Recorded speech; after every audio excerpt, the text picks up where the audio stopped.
और right friends, अस्सलाम वालेकुम, welcome to yet another the Bhoot show. The Bhoot show की एक और स्टोरी के साथ मैं हूं आशी और हमारे साथ मौजूद हैं डॉक्टर काशिफ।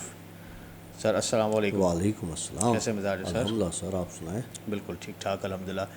जो दोस्त हमें ये वीडियो हमारा देख रहे हैं अभी और जिन स्टोरीज लवर्स हैं, प्लीज़ थोड़ी सी कॉन्सेप्ट को क्लियर कर लें। एक बात कि हमने आपकी स्टोरीज़ के लिए एक चैनल मुख्तस कर दिया हमने द भूत शो के नाम से। ये एक अलग चैनल है जो यूट्यूब पे आपको नज़र आएगा, द भूत शो। और फिर हम लोग क्या कर रहे हैं कि अब कलेक्टिवली 3 से 4 स्टोरीज़ को कलेक्ट करके आशी डेली व्लॉग्स पर वेडनेसडे के दिन द भूत शो की वही स्टोरीज़ कलेक्टिव तकरीबन 1.25 से 1.5 घंटे की वो स्टोरी होती है जो हम आशी डेली व्लॉग्स पर आप लोगों के लिए पेश करते हैं। तो प्लीज़ कंफ्यूज ना हो, द भूत शो कोई सेगमेंट नहीं है। द भूत शो एक सेपरेट चैनल है यूट्यूब पर, only for jinn stories lovers. Doctor साहब क्या सुनाएंगे सर? अच्छा, एक बहुत पुराना किस्सा सुनाता हूँ। ओके। ये शायद मैंने मिस किया हुआ है, और मुझे आज जब मैं घर गया तो कुछ ऐसा हुआ कि मुझे याद आया कि यार ये किस्सा मुझे बताना चाहिए। ओके। तो हुआ ये कि इसी तरह की बारिशें थी, और हम रहते थे उस वक्त खाई रोड वाली साइड पर। Yes. तो बहुत पुराना एक एरिया है हैदराबाद का।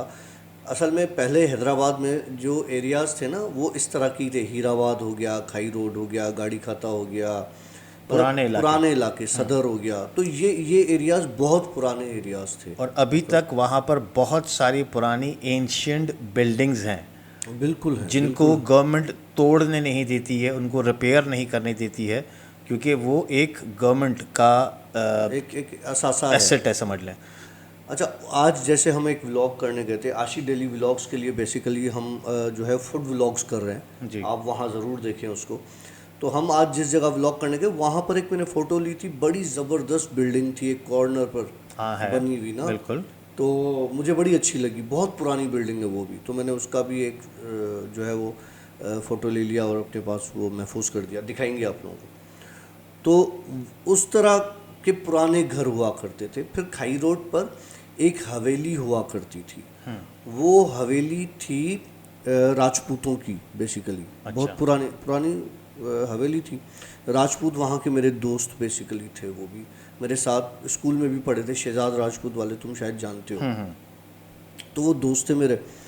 तो हुआ ये कि इसी तरह की बारिशें हुआ करती थी। अच्छा, वहाँ पे पानी, जब बारिशें जाहिर सी बात है बहुत तेज़ होती, तो पानी का फ्लो बाकायदा ऐसे चलता था जैसे नदियाँ बह रही हो ना। जैसे अभी भी वही हाल है, कुछ नहीं बदला। जैसा पहले था 30 साल पहले, वैसा ही अभी भी वही हाल है। तो बारिशें थी शदीद। तो मैं वहाँ पे खाई रोड पे किसी काम से गया हुआ था, शाम का वक्त था। तो मुझे जो है वो हुआ कि यार बारिश बहुत हो रही है। तो ये वैसे ही मेरा दोस्त है, गली में घर, इनकी हवेली है राजपूतों की। तो मैं जाके उसके पास बजाया दरवाज़ा, बंदा निकला। मैंने कहा वो है बंदा? उसने बोला हाँ मैं बुलाता हूँ। वो आया तो उसने देखा, उसने बोला हाँ यार बारिश बहुत तेज, अंदर आ जाओ ना मेरे पास, अंदर आके बैठो। मैंने कहा अच्छा ठीक है। मैं अंदर चला गया वहाँ हवेली पे। वहाँ पे मैंने अच्छा खासा टाइम स्पेंड किया। अच्छा, ये वो हवेली है जहाँ पे काफ़ी अर्सा पहले शायद यासिर नवाज़ वालों ने या किसी और ने, मुझे याद नहीं आ रहा, एक हॉरर मूवी भी बनाई थी। अच्छा। ठीक है, पाकिस्तान की। खैर, तो मैं उस हवेली में उसके पास गया, उसके ड्राइंग रूम में बैठे, हमने चाय वाय पी। अजीब सी मेरी ना वहाँ पे एक कैफियत होने लगी, अजीब सी मेरी तबीयत होने लगी कि यार कुछ भारीपन सा लग रहा है। और मेरा दिल कर रहा था कि भले बाहर बारिश है, कुछ भी है, भाड़ में गई चाय, भाड़ में गया सब कुछ, मुझे उठ के यहाँ से चले जाना चाहिए। एक घबराहट होने लगी। खैर, मैंने उसको बोला यार, अपने दोस्त को, मैंने कहा यार मैं जाने लगा हूँ। कहने लगा नहीं नहीं बैठो, कहाँ जा रहे हो यार, रुको। तो कहने लगा रुको। मैंने कहा नहीं यार मैं जा रहा हूँ। बहरहाल उसने फोर्स किया, बाहर बारिश बहुत है यार, तो अब तुम बैठो, चाय वाय पी के जाओ। खैर मैं बैठ गया। अब वो जनाब चाय लेने चला गया। चाय लेने चला गया तो मेरी नज़र पड़ी छत के कोने पर। अच्छा। ठीक है, वहाँ पे मुझे एक ब्लैक कलर का एक स्पॉट नज़र आया। जैसे डामर होता है ना ब्लैक, स्पॉट नज़र आया, लेकिन ऐसा फील हो रहा था कि वो स्पॉट जो है वो वेब की शक्ल में, जाले की शक्ल में यूं दीवार की तरफ फैल रहा है। अब मैं उसकी तरफ देखता जा रहा हूँ, मुझे समझ में नहीं आ रहा कि ये चीज़ क्या है। मुझे लगा कि कोई लिक्विड है जो फैल रहा है, लेकिन नहीं, वो दीवार से, छत के कोने से ऐसे फैल रहा था जैसे किसी चीज़ के हाथ निकल रहे हो ना। अच्छा। वो बंदा गया हुआ था अंदर चाय लेने के लिए। अच्छा, जैसे ही वो बंदा अंदर आया तो मेरा ध्यान उसकी तरफ गया, उसको देखा, दोबारा मैंने उस तरफ देखा तो छत पे कुछ भी नहीं था, बिल्कुल साफ। अब मैं यही सोच रहा था कि यार क्या मुझे इससे ये बात करनी चाहिए या नहीं करनी चाहिए। खैर मैंने उससे कोई बात नहीं की, मैंने चाय वाय पी और बारिश थोड़ी हल्की हुई तो मैंने उसको कहा यार मैं चलता हूँ और मैंने जाना है। कहना अच्छा चल ठीक है। वो मुझसे मिला तो मैं बाहर निकलने लगा तो मुझे कहने लगा कि तुमने छत की तरफ कुछ देखा था। उसको कैसे पता कि छत की तरफ कुछ देखा था? तो मैंने कहा नहीं, मैंने तो कुछ नहीं देखा। बोला पक्की बात है? मैंने कहा हाँ हाँ पक्की बात है, मैंने छत पे कुछ नहीं देखा। बोला अच्छा चल ठीक है। बोला ठीक है, ठीक है। ये कह के मैं निकल आया। अब जब निकला तो बारिश है, जाहिर सी बात है, आप जब कदम उठाते हो तो आपको आवाज़ फील होती है पानी की, चप्पल की, इस तरह की। तो मेरे साथ मुझे एक आवाज़ फील हो कि मैं अकेला नहीं चल रहा, मेरे साथ कोई चल रहा है, मेरे साथ कोई जा रहा है। अब वो करते करते मेरे पैरों की स्पीड बढ़ी और लोग भी थे, तो मैंने अपना गुमान समझा कि यार वहम हो सकता है। बहरहाल जल्दी जल्दी मैं घर आया। घर आके वो जाहिर सी बात है पाँव वाँव गीले हो गए थे, तो मेरे अंदर एक बड़ी बीमारी है, तो मैंने शावर खोला और मैं शावर के नीचे खड़ा हो गया। नहा वहा के मैं अपने रूम में चला गया। रूम में जाके लेटा तो मुझे ऐसा फील हुआ मेरा जिस्म भारी हो रहा है। मेरे दिमाग में वही चीज़ घूम रही थी। मैंने अपनी छत की तरफ देखा, वही चीज़ मेरी छत पर उसी तरीके से फैल रही थी और ये हाथ फैलाए। अब मैं बड़ा परेशान इस चीज़ को देखता जाऊँ, वो फैलती जाए। कम से कम वो 5 से 6 फीट ऐसे फैली और उसके बाद वो हवा में यूं झूली, लटकी। जब लटकी तो बाकायदा जाहिर हुआ कि वो औरत है जिसके हाथ दीवार पर ऐसे, अच्छा। और उसकी पता नहीं कितनी उंगलियां थी और पाँव उसके उधर, और वो यूं झूल रही है उल्टी, और उसके पूरी ब्लैक, पूरा चेहरा ब्लैक, लेकिन उसकी आंखें जिस तरह से लाल टमाटर होता है ना, टमाटर, उस तरह की उसकी लाल आंखें, बाल उसके झूल रहे हैं हवा में, ज़मीन तक आ रहे हैं। अब मैंने डर के मारे मैं बिल्कुल मतलब सकते में उसको देख रहा हूँ।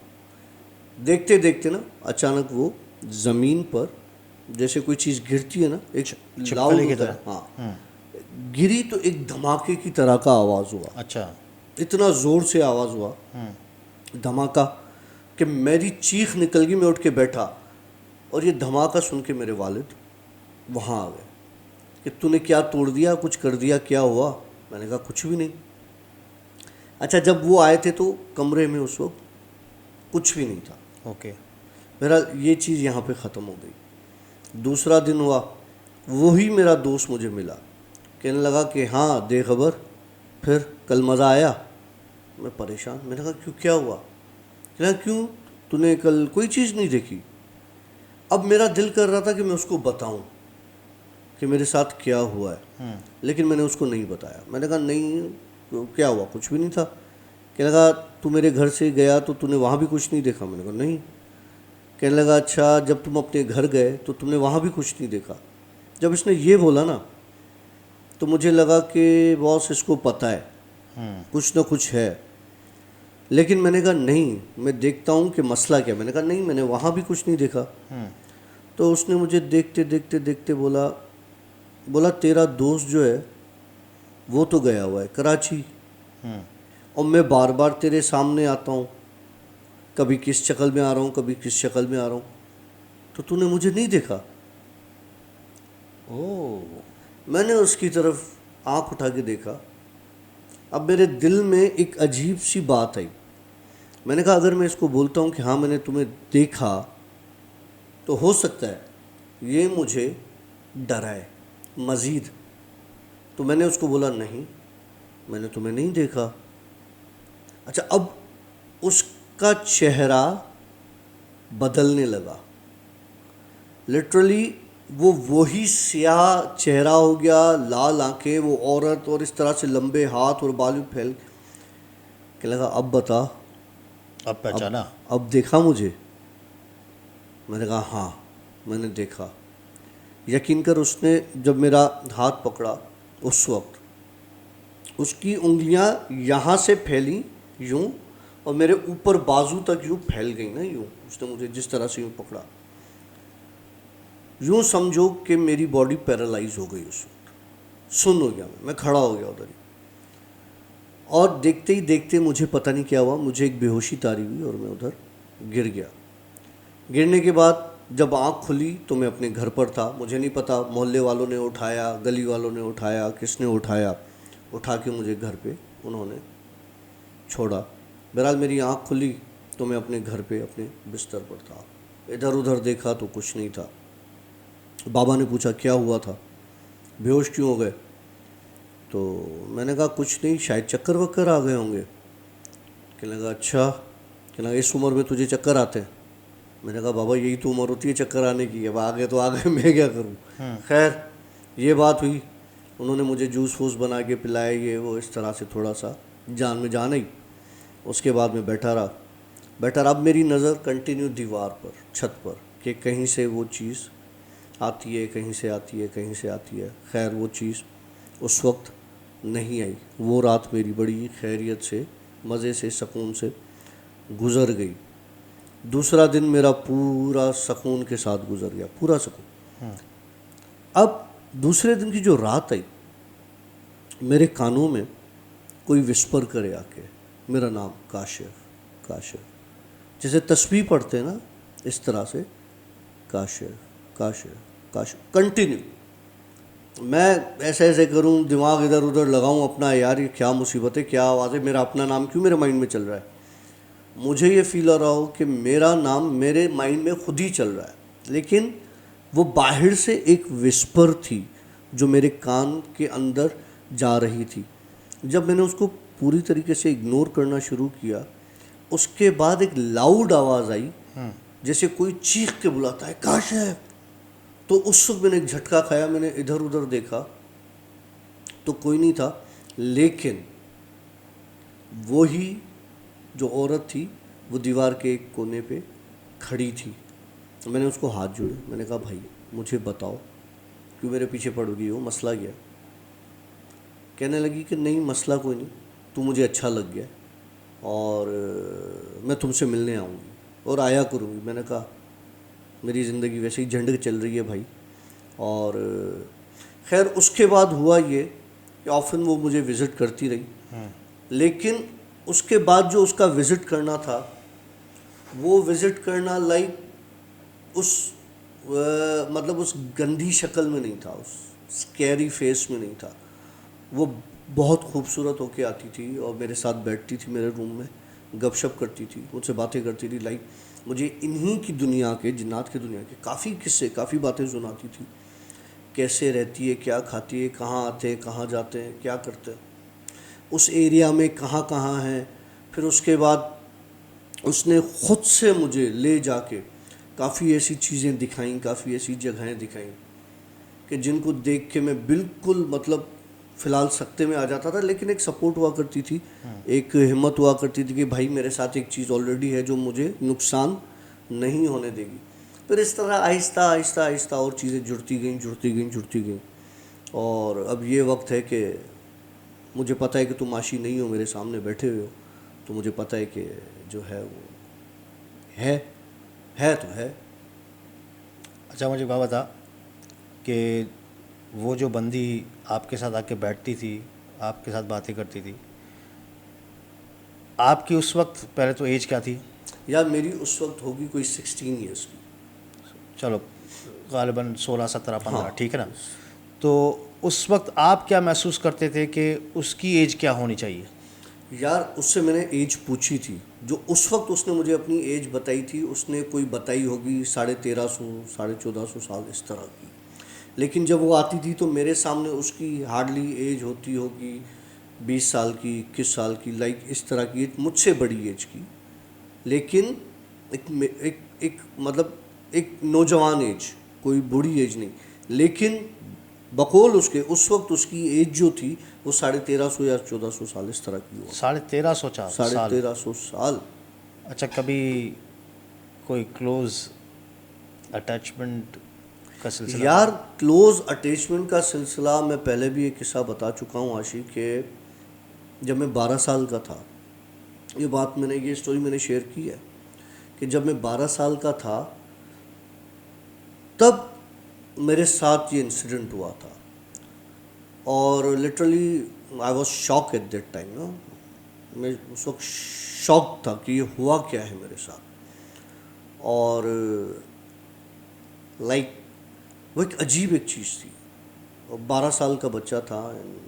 ये सारी चीज़, एक चीज़ होना, वो भी ऐसे होना कि जब आप सो रहे हो और आपके सामने कोई ऐसी चीज़ आए और आपके साथ कोई ऐसी चीज़ हो जिसका आपने कभी सोचा ना हो, ठीक है, कि ये चीज़ होती है या नहीं होती और कैसे हुआ, तो वो होना और उस 12 साल की उम्र से उस काम का स्टार्ट होना और वो होते रहना, ठीक है।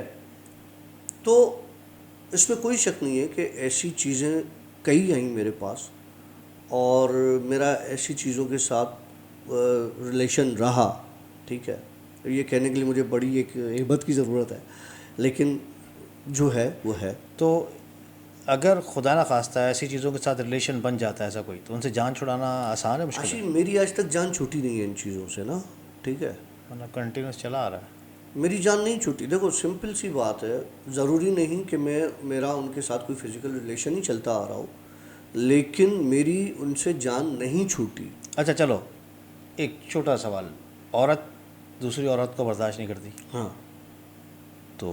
आपको पता है मैं अकेला रहता हूँ ना, तो मैं जो अकेला रहता हूँ, या मैं अभी जो अकेला हूँ, या जो मैं जिस तरीके से रहता हूँ, ठीक है, नहीं। तो देखो मेरे साथ एक सीन तो तुम्हें पता है कंफर्म नहीं, जो मैं हुआ मैं था, यहाँ पे नहीं जा रहा ठीक हूँ, है। हम शॉर्ट पे आते हैं ना। इसके बाद हमने एक और स्टोरी भी करनी है। मैं ये पूछना चाह रहा हूँ कि अगर आप एक किसी देखो ये चीज़ के साथ, चीज़ें, किसी मखलूक के साथ आप देखो फिजिकल मेरे रिलेशन में साथ, रहे हो और उसके साथ कोई और भी आपके साथ अटैच्ड है, तो ऑफ कोर्स वो भी आपको महसूस, उसको महसूस कर सकता है, आपको महसूस हाँ कर तो सकता ऐसा है, देख हो सकता रहा है। है, मतलब ऐसा हुआ है। तो फिर आपस में फसादात? हाँ हुए हैं, ऐसे ऐसे हुए हैं फसादात। और जो जो लोग मेरे बहुत ज़्यादा करीब आए, या जो लोग मेरे मुझसे बहुत ज़्यादा अटैच हुए, उन्होंने बहुत सिवियर किस्म के कॉन्सिक्वेंसेस को फेस किया है। उन्होंने सिवियर किस्म के कॉन्सिक्वेंसेस देखे मैं हैं, कर फेस चुका हूँ। किया है। और उन्होंने जो है, तुम हो या मेरे कोई और, मतलब कोई ऐसा जो मेरे बहुत क्लोज आ गया हो, और उन्होंने बिल्कुल इन चीज़ों को एक्सपीरियंस मतलब किया डॉक्टर है। साहब बताना नहीं चाह रहे हैं कि मसला क्या है। चलें स्टोरी नंबर 2 पे चलते हैं। हाँ, स्टोरी नंबर 2। घुमाया जा रहा है, घुमाया जा रहा है, लेकिन नहीं रबड़ की देखो, तरह। कौन से तुम्हारे साथ भी हुए ना, तुम्हारे साथ मेरा फिजिकल तो नहीं है ना, नहीं, लेकिन हम दोस्त हैं बहुत अच्छे, लेकिन तुम्हारे साथ हुए हैं वो इंसिडेंट। अल्लाह माफ़ करे, क्यों होगा? मतलब हल्के फुल्के भी झटके तो अब आए क्यों ना। हो गया, पागल हो गया और चल। अच्छा, और दूसरा ये कि जिनके साथ में रहा attachment, to be very frank, very clear, जिनड़ियों के साथ। जिनड़ियों के साथ या इंसानियों के साथ, जिनके साथ भी रहा, तो उन जिनड़ियों ने उन इंसानों को डिस्टर्ब किया, मेंटली फिजिकली किया। अच्छा चल, जवाब नहीं दे रहा है, जहाँ मैं पूछ रहा था मैं, वो जवाब नहीं आया है। अच्छा स्टोरी नंबर 2 पे चलते हैं। यार स्टोरी नंबर 2, हमारा एक बंदा है, बहुत अच्छा दोस्त है हमारा, उसने अपने बच्चे का किस्सा शेयर किया और कहने लगा कि यार काशिफ भाई, मेरे घर पे जो है, मुझे 5 साल के बाद माशाल्लाह औलाद हुई, और हमने रिपोर्ट्स वगैरह सब करवाई, सब नॉर्मल थी, औलाद नहीं हो रही थी। लेकिन शादी के 5 साल बाद हमने घर चेंज किया, तो हमें 5 साल के बाद वो औलाद हुई। तो उसके बाद जब वो हुई, तो वो पहले दिन माशाल्लाह बहुत हेल्दी था मेरा बेटा, बहुत ज़्यादा हेल्दी था। 2 दिन 3 दिन बड़ा अच्छा रहा। तीसरे दिन से उसका वेट लॉस होना शुरू हुआ। बच्चे का। ओके। ओके। और सिवियर वेट लॉस होता गया, सिवियर वेट लॉस, यहाँ तक कि वो हॉस्पिटलाइज हो गया और उसको आईवी फ्लूइड्स वगैरह देना पड़े, और वो बिल्कुल उसने दूध भी छोड़ दिया और ढांचा हो गया। तो हमें बड़ी परेशानी हुई इस चीज़ के कि ये चक्कर क्या है, ये कैसे हुआ है। तो हमने इधर उधर दिखाया, क्योंकि डॉक्टर्स हॉस्पिटल में वो सेटल नहीं हो रहा था। तो हमने, एक आंटी थी उनसे बात की, उसने बोला कि यार एक काम करो, आप मेरे पास ले आओ और शायद बच्चे को नज़र हो, तो मैं नज़र पढ़ लेती हूँ। अच्छा, उस आंटी के पास वो लोग ले गए, तो आंटी ने देखते ही बोला कि इस बच्चे को नज़र है। क्या लगा, ये बोला हमें, और उस बच्चे को लेके एक अलग सेपरेट रूम में चली गई और दरवाज़ा अंदर से लॉक कर दिया उसने। अच्छा, अब कहने लगा काशू भाई मैं भी परेशान, मेरी मिसेस भी परेशान कि यार ये बच्चे के साथ पता नहीं अंदर क्या करेगी। तो हमने कभी ऐसा पहले काम करवाया ही नहीं। तो उसके मियाँ ने और उसने बोला यार फिक्र नहीं करो, वो नज़र पड़ रही है और टाइम लगेगा, आप बेफिक्र होके बैठो, चाय वाय पियो, परेशान नहीं हो। अच्छा, उस औरत के हस्बैंड ने बोला। तो बहरहाल कहने लगा काशी भाई 10 मिनट हो गए, 15 मिनट हो गए, 20 मिनट हो गए। बोला पौन घंटा हो गया हमारा बच्चा और वो औरत अंदर ही थी। लगा अब मुझे अजीब सी बेचैनी कि यार पता नहीं मेरे बच्चे के साथ क्या कर रही है यार, मार वार न दे, मतलब समझ में नहीं आ रहा। पौना घंटा एक बच्चा कंटिन्यू अंदर, ऐसी कौन सी नज़र है यार, नज़र उतारने में तो 5 मिनट लगते हैं, 10 मिनट लगते हैं। मतलब मैंने उसके हस्बैंड को कहा कि भाई मुझे बच्चा ला दो, मुझे नज़र वज़र नहीं पड़वानी, मुझे बच्चा ला दो, और जो है ना इतना लंबा तो नज़र बोलना यार, आप मेरी बात मानो, आप रिलैक्स रहो, आपका बच्चा सही हो जाएगा। बोला हम बैठ गए। बोला 1 घंटे के बाद वो औरत बच्चे को लेके बाहर आई, माँ की गोद में दिया, कहने लगी कि आप ना उसको फीड करवाओ। उसने कहा, माँ ने उसकी, कि भाई यही तो मसला है, वो कुछ ले ही नहीं रहा ना, न टॉप फीड ले रहा है, न मदर फीड ले रहा है, कुछ भी नहीं, और ये इतना वेट। उसने कहा भाई आप इसको रूम में जाओ, फीड करो, जाओ। माँ ले गई तो उसने जैसे ही माँ को देखा, बच्चे ने रोना शुरू कर दिया कि ह्यूज क्राई, और उसके बाद उसने फीड स्टार्ट कर दी। फीड किए जाए नहीं रुका। फिर उसके बाद उसकी माँ ने, उसको भूख ख़त्म नहीं हुई, फिर उसकी माँ ने उसको फार्मूला मिल्क बना के दिया, टॉप फीड वो बना के दी, वो पूरी फीडर उसने पी ली बच्चे ने। उसके बाद वो चुप हो गई। तो माँ परेशान, माँ हैरान। माँ ने आके मुझे बताया, उस मेरी बेगम ने, तो मैं भी परेशान कि यार ये तो 1 हफ़्ता हॉस्पिटल में रुका है, वहाँ इसने नहीं लिया कुछ, और ये तो फीड ले ही नहीं रहा था, कैसे हो गया। क्या लगा उस औरत ने हमें कुछ नहीं बताया। क्या लगा भाई नज़र थी, आप जो है वो, अब आपका बच्चा सेट है, आप ले जाओ। क्या लगे हम बच्चा लेके घर पर आ गए। बच्चा बिल्कुल नॉर्मल, अब दूध पी रहा है, वो मस्तियाँ कर रहा है जैसे पहले था, और 3 दिन के अंदर उसने हेल्थ पकड़ ली, और माशाल्लाह हेल्थ पकड़ ली। अब तजस्सुस हुआ कि चीज़ क्या थी, ऐसी कौन सी नज़र थी, क्या कहने लगा।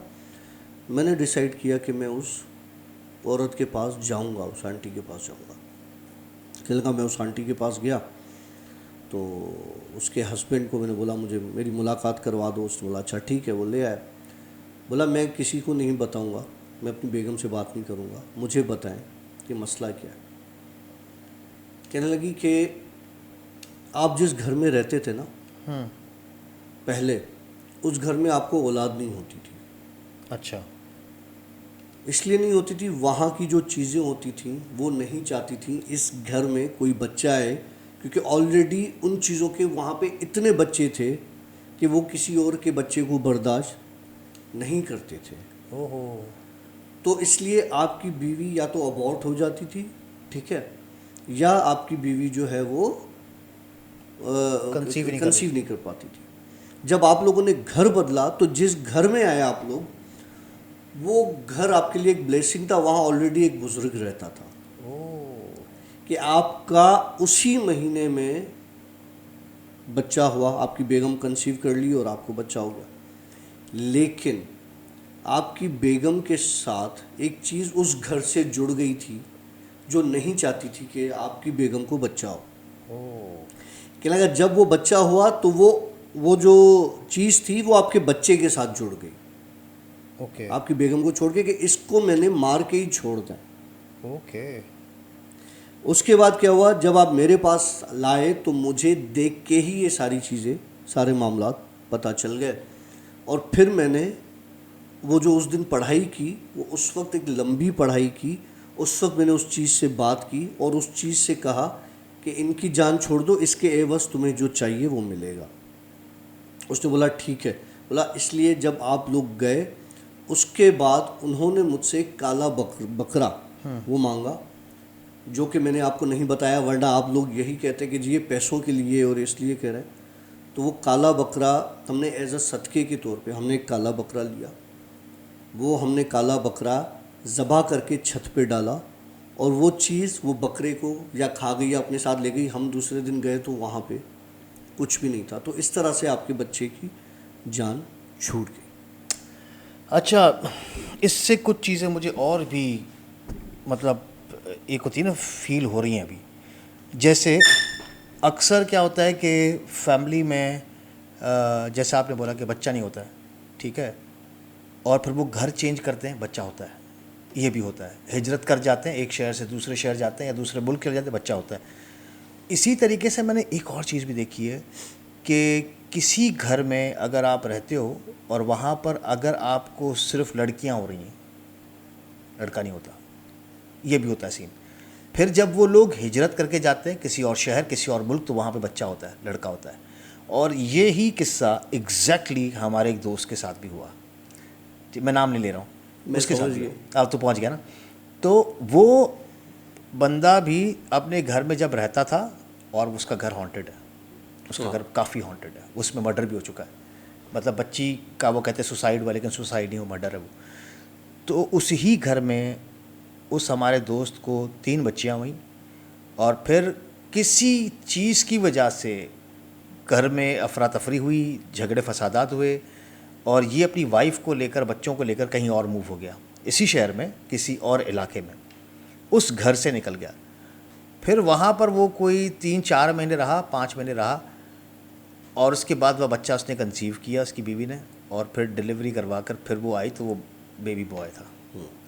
ठीक है, तो ये सीन्स होते हैं, बिल्कुल होते हैं। अक्सर लोगों को, जिसको फिर बेटे होते होंगे, फिर यहाँ पे भी ये मसला होगा, उनको बेटियाँ नहीं होती। होता है, अक्सर होता है। हाँ, तो अगर ट्राई इट, अगर आप में से कोई ऐसा लोग, ऐसे इंसान जो वीडियो देख रहे हैं हमारा, अगर आपको बच्चियाँ हो रही हैं और बच्चा नहीं हो रहा, आपको बच्चा चाहिए, तो कोशिश करें हिजरत करें, एक शहर से दूसरी शहर चले जाएं, दूसरे घर में चले जाएं, ऐसे हो सकता है। और अगर आपको सिर्फ लड़के या लड़कियां चाहिए तो भी आप करके देखें। और जिनको औलाद नहीं हो रही, मेरी उनसे ये रिक्वेस्ट है कि आप जुम्मे वाले दिन ना, जुम्मे की नमाज के बाद रोटी का निवाला, रोटी है ना, रोटी जो हम बनाते हैं, सूरह मरियम पढ़ें, ठीक है, उस रोटी पर दम करें और वो रोटी खाएं, तो इंशाल्लाह आपको अल्लाह ताला जो है वो बेटा अता करेगा या बेटी अता, औलाद अता करेगा इंशाल्लाह ताला, और नेक और साले औलाद देगा।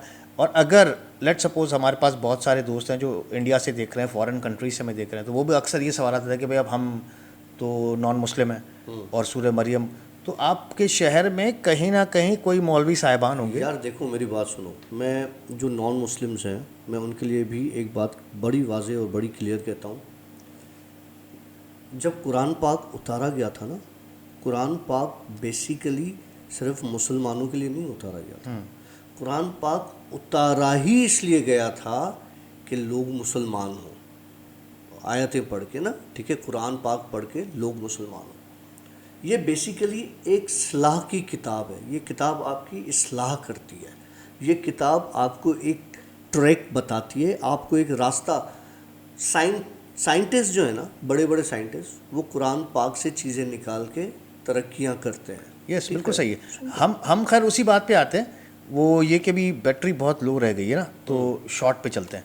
मैं ये कहना चाह रहा हूँ कि अगर आपको ये प्रॉब्लम है कि अब ये कैसे करें हम, तो आपके शहर में, आपके मुल्क में कहीं पे मौलवी साहिबान होंगे, उनको बोलें वो सूरह मरियम जो है वो पढ़ लेंगे और उस पर दम करके उसको दम कर देंगे, वो आप खा सकते हैं। इससे भी आसान तरीका, आप यूट्यूब पर सूरह मरियम लगा लें, ठीक है, वो सुनते रहें, ठीक है, और उसी भी आप खुद ही दम कर दें, और फिर वो खा लें, ये भी हो सकता है। लेकिन शायद उसके लिए प्रोटोकॉल्स नहीं होंगे ना। हाँ, लेकिन ये कि मौलवी वाला कुछ बेहतर है हाँ, और पाक अच्छा है। साफ और हाँ, वज़ू और ये बिल्कुल, सब बिल्कुल, चीज़ें होती हैं बिल्कुल, हमारे पास बिल्कुल। ना। तो खैर जिसको औलाद नहीं है अल्लाह उन सबको नेक और साले औलाद अता फरमाए, आमीन। और जिनकी औलाद है अल्लाह उन सबको नेक साले करे, और मेरा सबको ये नेक मशवरा है और कि अपने साले घर करे। में सूरह बकरा चलाया करें दिन में एक बार, और सूरह मुज़म्मिल चलाया करें या पढ़ा करें। बरकत के लिए, पैसे के बहुत लिए, आपके घर रोज़गार में, के लिए। आपके घर में बहुत बरकत होगी, बहुत बरकत। बेशक।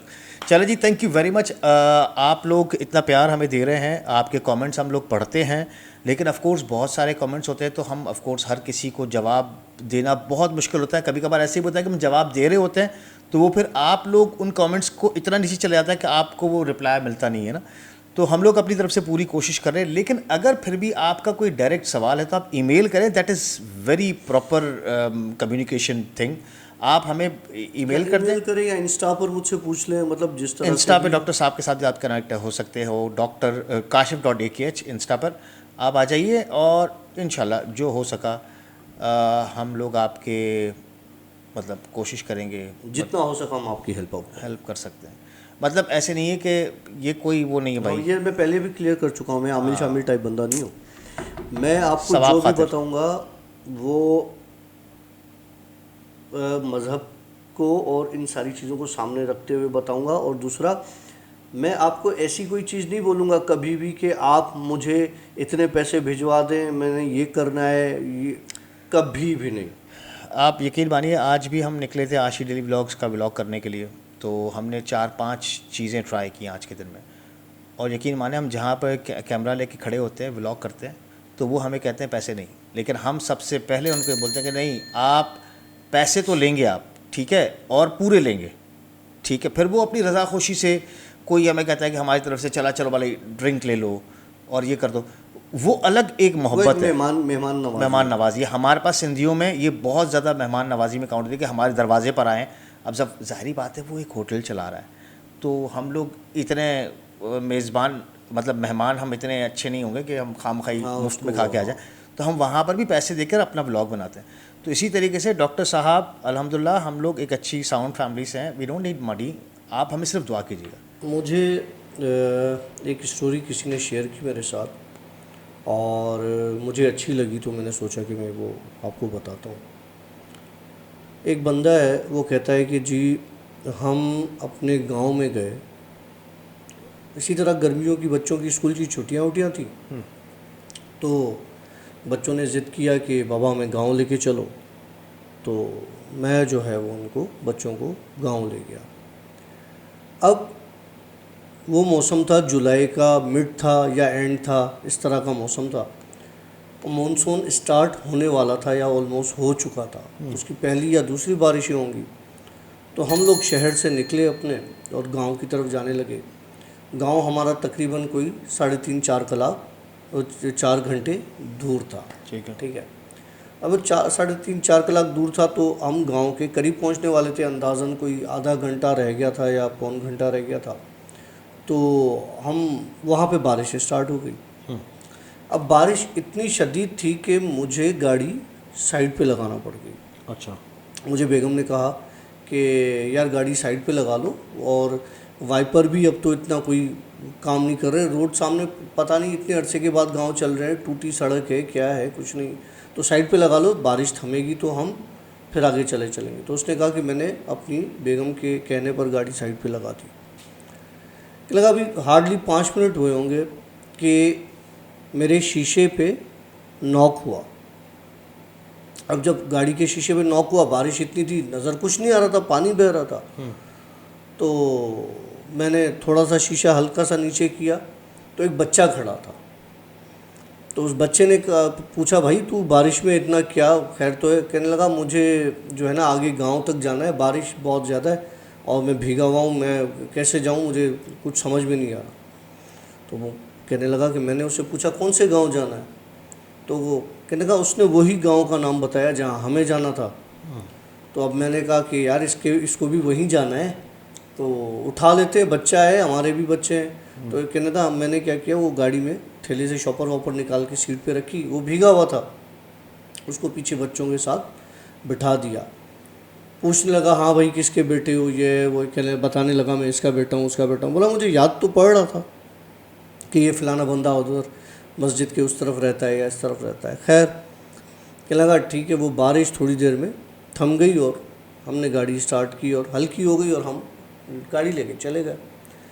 अब आगे गए तो गाड़ी के इंजन से आवाज़ आना शुरू हो गया, गर गर गर इस तरह की आवाज़ें आना शुरू हो गई। मैं समझा कि कोई बेल्ट है, बेल्ट की आवाज़ जो पानी में ज़्यादा तौर पे वो हो जाता है ना, स्टिफ हो जाता है, वो उसकी आवाज़ है। तो कहने लगा, मैंने फिर गाड़ी साइड पे लगाई, बानट खोला तो सब सही था। बेगम को मैंने बोला भाई रेस वेस दो, उसने रेस दी, उसका बिल्कुल सही था। खैर फिर मैं बैठा, फिर गाड़ी चलाई, फिर आवाज़ आई। खैर मैंने कहा अब आवाज़ आ रही है, अब तो 5-10 मिनट का रास्ता रह गया, चले जाते हैं फिर वहाँ देखी जाएगी। उसी आवाज़ में बोला मैं गाड़ी लेके पहुँच गया गाँव। अब गाँव पहुँचे, दरवाज़ा खोला, बच्चे उतरे, हम सब मिलने मिलाने में भूल गया कि मेरे साथ वो बच्चा भी आया हुआ था। ठीक है, तो फिर जब याद आया मैंने कहा यार वो तो निकल गया होगा और चला गया होगा, गांव है उसका, तो जैसे मेरे बच्चे उतरे वो बच्चा भी उतर गया होगा, चला गया होगा। खैर ये कहने लगा हम रात के खाने पर बैठ गए, रात हो गई, रात का खाना खाना स्टार्ट किया। तो ऐसे ही आपस में रिश्तेदार बैठते हैं तो सबकी खबर चार होती है, फलाने की दे खबर, फलाना क्या कर रहा है, ये क्या कर रहा है, वो क्या कर रहा है। तो जैसे बातों बातों में मैंने उनसे पूछा भाई वो फलाना बंदा जो जिसका घर मस्जिद के उस तरफ था उसकी सुनाओ। तो सब चुप हो गए कि उसकी क्या सुनाए, कहने लगा मतलब उसकी कोई खबर चार, क्योंकि मैं तो उसके बेटे को, वो वहाँ पे बारिश हो रही थी तो उसने हाथ दिया तो गाड़ी रुकी, मैंने शीशा खोल के देखा, उसने बोला मैं फ़लाने गांव जा रहा हूँ। मैं तो नहीं जानता था, लेकिन उसने जब उस बंदे का नाम लिया तो मेरे दिमाग में आया कि ये वो वहाँ रहता था, ये वो। तो मैं उसको ले आया तो वो इधर मैंने उसको छोड़ दिया और चला गया होगा। तो जो इसका कज़न था या वो कोई माइट था, रिश्तेदार था, वो इसको गौर से देख रहा था, अजीब नज़रों से, जो बंदा किस्सा बता रहा है। अच्छा। तो उसने कहा कि तुम्हें पक्का यकीन है कि तुम उस बच्चे को ले आए हो? अब ये हैरत, बोला भाई मैं कसम खा के कहता हूँ मैं ले आया हूँ। बोला क्यों? बोला वो पूरी फैमिली मर गई थी। ओह, कैसे मरी एक रात में कुछ पता नहीं चला, लेकिन वो पूरी जब सुबह उठे तो उसके घर पे कोई भी ज़िंदा नहीं था, उनकी तदफीन भी गांव वालों ने की थी। बोला मजाक कर रहा है, मैं तो उसके बेटे को ले आया हूँ। अब यकीन नहीं, अब ये सारी रात कहने लगा काशी भाई मेरी बेचैन गुजरी कि यार ऐसा कैसे हो सकता है, या तो ये मेरे साथ मजाक कर रहा है, ठीक है। कहने लगा मैं सुबह होने का इंतज़ार करने लगा, फजर करीब होने लगी, मुझे लगा अब तो कुछ देर में अजाने वजाने भी हो जाएंगी। तो हल्की फुल्की बारिश हो रही थी, तो मैंने ना एक अजीब से कदमों की आवाज़ सुनाई दी मुझे, कि जैसे कोई मेरे जहाँ पे हम रुके हुए, मेरे बच्चे और मेरी मिसेज रुके हुए, उस कमरे के बाहर कोई चल रहा है, गीले पाँव हो, बारिश हो रही है और कोई चल रहा है। मैंने समझा कि भाई कोई रिश्तेदार ही होगा, क्योंकि वो बहुत जल्दी उड़ जाते हैं, जल्दी सो जाते हैं, तो कोई माल मवेशी को साइड करने के लिए या कुछ चारे के लिए कोई उठा होगा। कहने लगा लेकिन मेरी हिम्मत नहीं हुई कि मैं उठ के देखूं कि कौन है। खैर मैं सो गया, अजानें हो गई, सुबह हो गई, सब नाश्ते पे बैठे, इन्होंने नाश्ता लगाया। मैंने पूछा इनसे भाई ये रात सुबह कौन था, इतना जल्दी चारे वारे के लिए निकले थे, क्या हुआ था? तो कहने लगे हम तो उठे ही 6 बजे, अजानों के बाद उठे, कोई नहीं था। कहने लगा नहीं मुझे तो आवाज़ आई जैसे गीले पाँव और बारिश के और वो चल रहा हो कोई। अब इसके कज़न को लगा कि इसने दिमाग पे ना ये बात सवार कर ली है। इसने कहा अच्छा चल ठीक है, चलते हैं बाहर ना, तुम्हें लेके चलता हूँ। ये उसको ले गया बंदे को मस्जिद के पास ही जो घर था। बोला देख मैं तेरे साथ मजाक नहीं कर रहा था, ये घर है, ये ताला लगा हुआ है, ठीक है। अभी मौलवी साहब के पास चाबी है, मैं मंगवाता हूँ तो मैं अंदर भी लेके चलता हूँ। वो चाबी मंगवाई, मौलवी साहब ने ताला खोला। ताला खोलने के बाद मौलवी साहब 10 मिनट पहले बाहर खड़ा हुआ, कुछ पढ़ने लगा। पढ़ने के बाद इन दोनों को अंदर ले गया, तो जैसे जिसका जो सामान पड़ा था वो सब वहाँ पे मौजूद था। तो मौलवी साहब से इसने पूछा कि मौलवी साहब क्यों पढ़ रहे हैं? कि लगा मुझे इस घर से रात को रोज़ रोने की आवाज़ें आती हैं। अच्छा। तो इसीलिए इन्होंने ये चाबी मुझे दे दी है। कोई जाता है तो मुझसे चाबी लेने आता है, पहले मैं दम करता हूँ, उसके बाद मैं अंदर ले जाता हूँ। मुझे नहीं पता अंदर के क्या हालात हैं क्या नहीं है। किसी चीज़ को छेड़ना नहीं, जैसे जो पड़ा हुआ है वो पड़ा। वो छोटे नहीं फ़ोटो लकड़ी के फ्रेम में लगे हुए होते हैं गाँव गोठों में, उसमें वो पूरी फैमिली का फ़ोटो था। वो बच्चा भी उसी में नज़र आया। इसको बोला हाँ ये बच्चा तो था। उसने बोला तुम्हारा दिमाग ख़राब हो गया, तो मरा हुआ है, ये तो मर चुका है। खैर ये गया वापस उसके घर में। अब इसके दिमाग में वो सारी चीज़ें, सारी बातें घूम रही हैं कि ये कैसे हो सकता है, ये वो। कहला काशी भाई दूसरी रात वही बच्चा वही गीले कपड़ों के साथ मेरे बिस्तर के पास खड़ा था। मुझे कहने लगा कि हम सब मरे नहीं, हमें मारा गया। ओके। ये नहीं बताया किसने मारा, क्यों मारा। बोला हमें मारा गया। अब हम ये जगह पहले जिस खाली करवाने चाहते थे हमने नहीं की, अब कभी भी इनको बता दो कोई ये जगह खाली नहीं करवा सकेगा। कि लगा मैं बहुत कुछ पढ़ा, वो बच्चा चला गया, गायब हो गया, मुझे नज़र नहीं आया।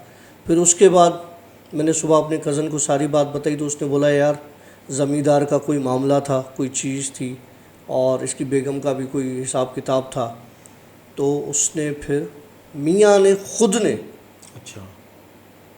सबको मार दिया, बच्चों को भी और बीवी को भी।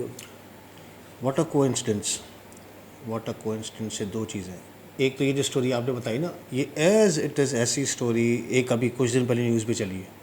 अच्छा। न्यूज़ पे चली है, और उसमें ये था कि गुर्बत के मारे बाप ने अपने 3 मासूम बच्चों को, तौबा नाउज़ बिल्लाह, अपने 3 मासूम बच्चों को उनका गला काट दिया।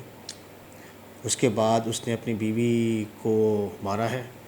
अब मुझे याद नहीं है सही कि जहर दिया था कि उसका भी गला काटा है, और उसके बाद उसने खुद ने फंदा मतलब लेकर और ख़ुदकुशी कर अच्छा, ली। एक और किस्सा ऐसा हुआ कराची में नेटी जेटी के पुल पे या दो दरिया के पास।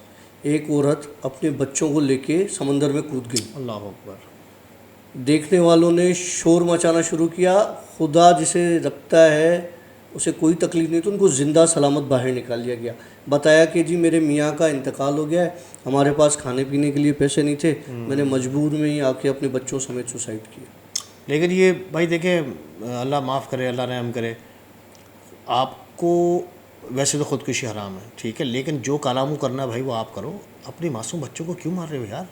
ठीक है, हम मानते हैं तकलीफ़ में हर कोई है, तो जितना कम हो सके अपने अपने अखराजात को रोक कर भी आप अपने बच्चों का यार कफ़ालत कर सकते हैं। वैसे भी मैं सिर्फ एक शॉर्ट में बात करूँगा कि वैसे भी जो इंसान अल्लाह ताला ने पैदा किया है उसका रिस्क का वादा अल्लाह ताला का है, वो खुद ही करेगा। आप उस चीज़ का टेंशन नहीं लें। आप ये परेशान नहीं हो कि आपके बच्चों को कौन पालेगा, अल्लाह ताला लेकिन करने आशी वाला है। अगर हम रोज़ के 10 रुपये भी बचा के, 10 रुपये क्या क्या औकात रखते हैं ना, 10 रुपये 20 रुपये 50 रुपये बचा के हम महीने का कुछ ऐसा करके नीडी लोगों को दें। यार काशिफ, अभी हम यहाँ पे बात करेंगे ना, यकीन मानिए कल मुझे 500 ईमेल आ जाएंगी, 500 मैसेजेस आ जाएंगे कि भाई मैं गरीब हूँ, मैं इस तरह के।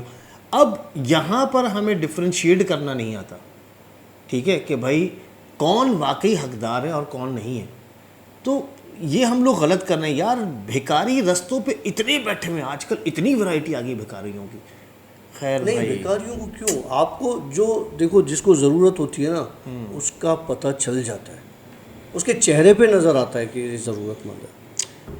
हाँ हाँ हाँ, खैर, अनुषे की बात याद आ गई आज। हाँ वो क्या तुझे गाड़ी में कह रही थी अनुषा आज, doctor Kashif you are acting, you are stop acting. Stop acting. खैर जी, दूसरी स्टोरी पे चलते हैं। दूसरी स्टोरी भाई, हुआ ये कुछ कि मैं कल जॉब से हैदराबाद आ रहा था, लेटेस्ट किस्सा बता रहा हूँ। तो हुआ ये कि मैं नूरियाबाद में अक्सर रुकता हूँ, मेरी आदत है मैं कुछ लेता हूँ या कुछ पानी वानी जूस वूस में लेता हूँ। तो वहाँ पे हमारा कोई फॉलोअर था, तो उसने आके गाड़ी मेरे बिल्कुल पैरों पे खड़ी की, फिर सलाम दुआ हुई, खैर जो भी हुआ। अच्छा, उसके बाद मैंने देखा मेरी गाड़ी में पीछे कोई बैठा हुआ है। ओके। अब टाइम क्या हो रहा था, 5:30, 5:30, 5:35 शाम के। मुझे लगा कोई गाड़ी में बैठा हुआ है, लेकिन मैंने गौर से देखा, मैंने कहा नहीं ये गाड़ी में नहीं बैठा हुआ कोई, गाड़ी के पीछे मुझे नज़र आ रहा है कोई बच्चा चल रहा है। सही है। खैर मैं आके गाड़ी में बैठ गया, मैं पीने लगा पेप्सी वेप्सी जो भी था। तो वो बच्चा जो मुझे नज़र आया वो शीशे के इस तरफ आ गया, कहने लगा यार कुछ, वो जो भिखारी वही बात निकली, कुछ दे दो कुछ पिला दो। मैंने दे दी, मैंने कहा ले भाई तू ले जा, मेरा खैर है। अरे गाड़ी रिवर्स की, मैं निकल आया। अक्सर जामछोरे वाली पुल ब्लॉक होती है।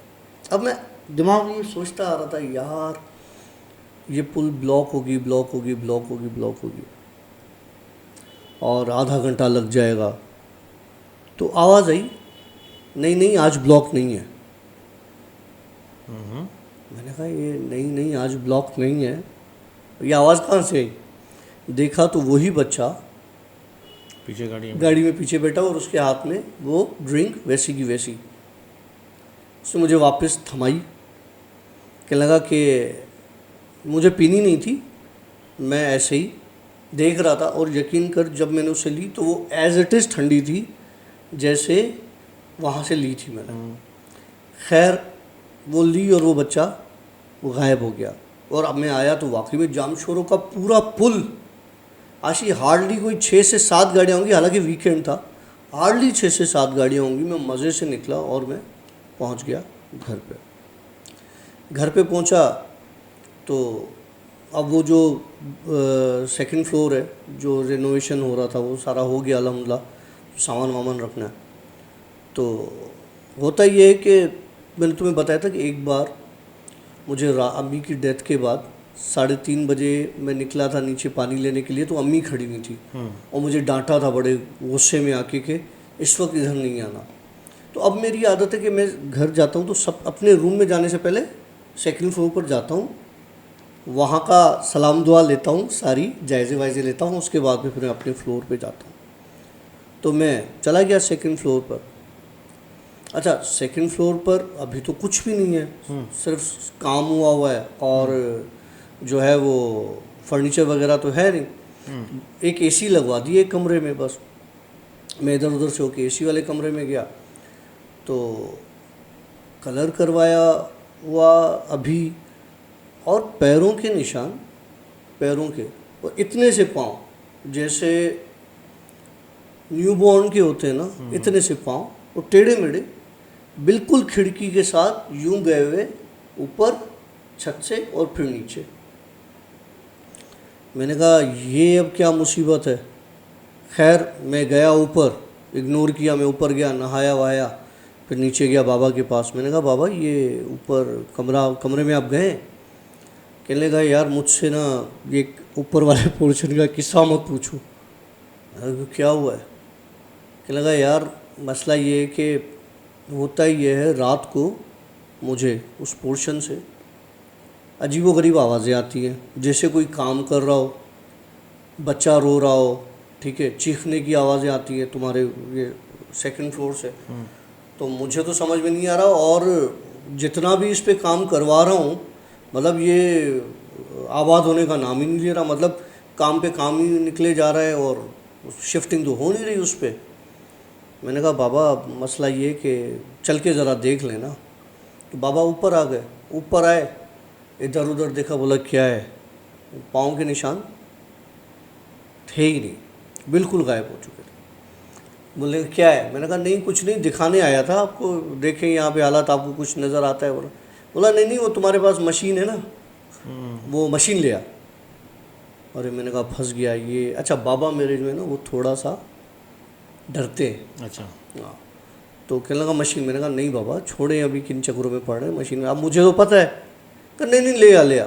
आशी नीचे जाके मैंने ईएमएफ डिवाइस ऑन की, उसकी रीडिंग एंड जो है ना, एंड उसको भी क्रॉस कर गई जाके बिल्कुल बॉर्डर के साथ। और इतना भी बाबा ने बंद कर इसको, बंद कर, क्या है ये, क्या मुसीबत है?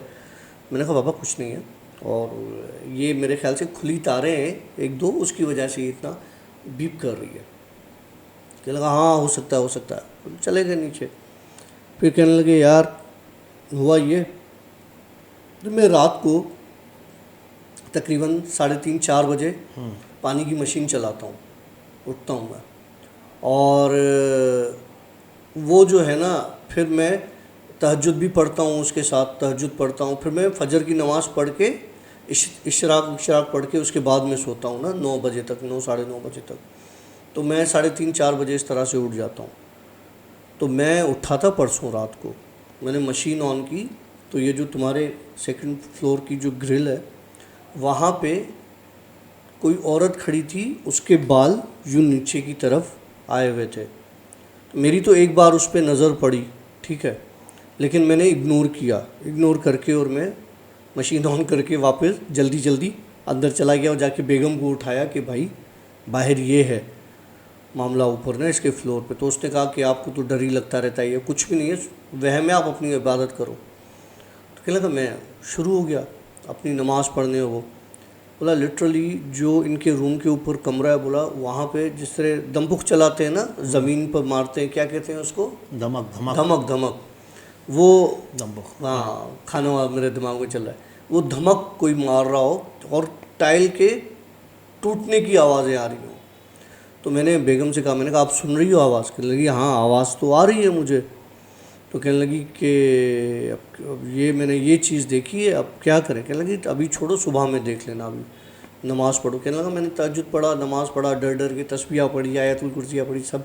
बोला 15-20 मिनट के बाद वो आवाज़ तो बंद हो गई। कहने लगा सुबह में तकरीबन 9:30-10 बजे मैं ऊपर गया, मैंने देखा सारी चीज़ें बिल्कुल नॉर्मल थी, लेकिन खून के कुछ छींटे फैले हुए थे। तो मैंने काम वाले लड़के को बुलाया, उससे पूरा वो पोर्शन मैंने तुम्हारा साफ़ करवा दिया, वॉश करवा दिया। यहाँ पे अब मैं यहाँ बैठ के तिलावत भी करता हूँ, ठीक है, ताकि जो भी ऐसी वैसी चीज़ हो वो चली जाए। खैर बाबा ने ये बात की, बाबा ने तो ये बात कर ली। अब मेरे दिमाग में कल ये बात फिर घूम रही थी। रात हम मेरे ख्याल से 2:30 बजे यहाँ हम गए, 2 बजे उठे मकबूल के पास से। मैं गया तो सीढ़ियाँ बड़े तरीके से मैं मज़े से चढ़ता हूँ, तो मैं उसी तरीके से चढ़ रहा था। अब जो बाबा ने तस्वीर बताई थी औरत की, वही औरत ज़मीन पर, मतलब सेकंड फ्लोर के फर्श पे खड़ी है, और उसका जो सर है वो ऊपर छत से टकरा रहा है, बड़े बाल, और खड़ी है और सिर्फ झूल रही है और कुछ नहीं कर रही। अब पहले मैंने सोचा कि बात करूं, लेकिन यकीन मानो उस वक्त जो उसकी हालत थी, मेरे में हिम्मत नहीं थी कि मैं से बात करूं या कुछ। मैं खामोशी से ऊपर चढ़ा तो एक अजीब आवाज़ आई कि जैसे कोई मुझे कह रहा हो रुको। अच्छा, आवाज़ आई तो मेरे पाँव रुक गए, मैं रुक गया। अब हिम्मत ना हो कि पलट के देखूं, लेकिन जैसे तैसे करके हिम्मत करके मैंने पलट के देखा तो वो औरत नहीं थी। छोटा सा इतना चूहा या चूहिया वो शोर करता हुआ, वो हमारे सीमेंट की जो ग्रिल्स होती है ना छोटी, उसमें से बाहर निकल के भाग गया। मैं गया ऊपर, नहा वहा के मैं सो गया। वो औरत मेरे ख्वाब में आई, कहने लगी कि मैं नुकसान नहीं दूंगी, लेकिन मैं जहाँ मौजूद हूँ वहाँ रहूँगी, मुझे निकालने के लिए कुछ नहीं करना, नहीं तो फिर मैं नुकसान दूंगी। मैं जाऊँगी नहीं, तकलीफ़ नहीं दूंगी, अजियत नहीं दूंगी, किसी को तंग नहीं करूँगी, मुझे बस रहने देना। मेरी आँख खुल गई। फिर मैंने बाबा को आज बताया, मैंने कहा ये किस्सा है, छोड़ दो अभी, जब तक कोई चीज़ तंग नहीं करती तब तक आप उसमें ना पढ़ो। खैर ये थी मेरी एक छोटी सी कहानी कल की। खैर मैंने थोड़ी देर पहले कहा था कि व्हाट अ कोइंसिडेंस, 2 कोइंसिडेंस हुए आज। एक तो वो स्टोरी के साथ एक चीज़ मैच हो रही थी, न्यूज़ वाली बात। दूसरा ये देखें कि आज फिर white blue same to same. तो ये कभी कभार का ज़्यादा नहीं होता है, अक्सर यही होता है, अक्सर ही होता है। खैर 2 शैतानी दिमाग, नहीं सॉरी, मेरा फरिश्ते का दिमाग और इसका शैतानी दिमाग, समझ जाए आप। तो डॉक्टर साहब के साथ कुछ पंचायतें चल रही थी, क्योंकि हम ऐसे काम करते हैं कि उसके बाद वो मसले हमारे ऊपर आते हैं। अल्लाह रहम करेगा, हमारे हक़ में दुआ ज़रूर कीजिएगा। डॉक्टर साहब क्या सुनाने जा रहे हैं आज? यार मैं किस्सा सुना रहा हूँ आपको, अपना ही सबसे पहले ना। ओके। और ये किस्सा है जो समझो सर्दियों के वक्त का। ओके। ठीक है। और इतना लंबा चौड़ा नहीं, लेकिन बड़ा ज़बरदस्त किस्सा है। ओके। एक शेर है 2 लाइनों का, ओके। जो कि मैंने 9th में सुना था, और वो 9th में सुनने के बाद ना वो एक जैसे मेरे अंदर में नक्श हो गया, लाइक बैठ गया वो मेरे दिमाग में। वो उस वक्त का सुना हुआ मुझे आज तक याद है, और वो इसलिए याद है कि ये जो स्टोरी सुना रहा हूँ ना, उस शेर से बहुत लिंक करती है।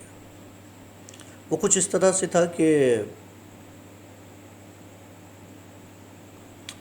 रही ज़िंदगी तो और सुलगते रहेंगे दोस्त, रही ज़िंदगी तो और सुलगते रहेंगे दोस्त, शोले तो बेवफा थे जलाकर चले गए।